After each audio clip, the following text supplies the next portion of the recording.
দ্বিতীয় বিশ্বযুদ্ধের পর 1941 সাল থেকে 1948 সাল পর্যন্ত এই 8 বছরের মধ্যে 259টি সন্ত্রাসী আক্রমণ চালিয়েছে শুধুমাত্র ইহুদি সন্ত্রাসীরা। অনেকগুলো দল আছে, ইরগুন, ইস্টার্ন গ্যাং, হ্যাগানা। আর আমরা জানি কিং ডেভিড হোটেলের সেই বিস্ফোরণটার কথা।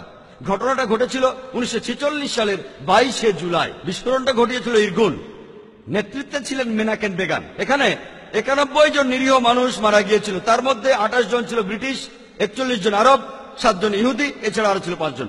এই ইরগুন গ্রুপ আরবদের মতো পোশাক পরেছিল যাতে লোকজন মনে করে আরবরা এই ঘটনা ঘটিয়েছে। এটার জন্য দায়ী ছিলেন মেনাকেন বেগান। আর এটা ছিল ব্রিটিশ ম্যান্ডেটের বিরুদ্ধে ইতিহাসের সবচেয়ে বড় আক্রমণ। এখানে 91 জন মারা যায়। আর সেই সময়টাতে মেনাকেন বেগান তাকে 1 নম্বর সন্ত্রাসী বলে অভিহিত করেছে খোদ ব্রিটিশ সরকার। পরবর্তীতে কয়েক বছর পরে তিনি হলেন ইসরায়েলের প্রধানমন্ত্রী। আর তার আরো কিছুদিন পরেই তিনি শান্তিতে নোবেল প্রাইজ পেলেন। চিন্তা করেন, যে মানুষটা খুন করেছে হাজার হাজার নিরীহ মানুষকে, সে প্রধানমন্ত্রী হয় ইসরায়েলের, আর কয়েকদিন পরে নোবেল প্রাইজ পায় শান্তিতে। আর তখন এই সন্ত্রাসী দলগুলি যেমন ইস্টার্ন গ্যাং, ইরগুন, হ্যাগানা, এই সব দলগুলি আর নেতারা যেমন Isaac Rabin, Menachem Begin, Ariel Sharon, এরা সবাই পরে ইসরায়েলের প্রধানমন্ত্রী অথবা উচ্চপদস্থ কর্মকর্তা হয়েছিলেন।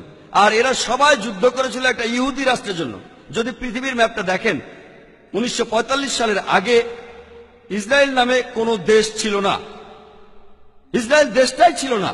এই ইহুদি দলগুলি, এই দলগুলিকে সন্ত্রাসী বলে ডাকতো ব্রিটিশরা। তারা একটা ইহুদি রাষ্ট্রের জন্য লড়ছিল। পরে তারা শক্তি দিয়ে ইসরায়েল দখল করে আর প্যালেস্টাইনিদের তাড়িয়ে দেয়। এখন এই লোকগুলি প্যালেস্টাইনের লোকদের বলছে, যাদের দাবিটা আরো জোরালো, তাদের দেশ ফেরত চায়। এখন তাদেরকে সন্ত্রাসী বলে ডাকছে ইসরায়েলিরাই। চিন্তা করেন, হিটলার 60 লক্ষ ইহুদি মেরেছিলেন। তিনি ইহুদিদের বের করে দিয়েছিলেন। তারা প্যালেস্টাইনে যাবে কেন? প্যালেস্টাইনিরা তাদের জ্ঞাতি ভাইদের আমন্ত্রণ জানিয়েছিল। তারা যদি কোনো দেশ চায় তাহলে জার্মানিতে ফিরে যাওয়া উচিত, ইউরোপে যাওয়া উচিত। চিন্তা করেন, প্যালেস্টাইনিরা তাদের স্বাগতম জানিয়েছিল। ধরেন আপনার বাসায় একজন মেহমান আসলো, অচেনা সেই লোককে আপনি বাসায় থাকতে দিলেন, আর কিছুদিন পর সে আপনাকে বাসা থেকে বের করে দিল। আপনি দরজার সামনে বলতে থাকলেন, আমার ঘর ফেরত চাই, ফেরত দেন। লোকে আপনাকে বলবে সন্ত্রাসী। ঠিক এই ঘটনাই ঘটেছে। আজকে এই প্যালেস্টাইনিদের সন্ত্রাসী বলা হচ্ছে কেন? তারা তাদের দেশ ফেরত চায়।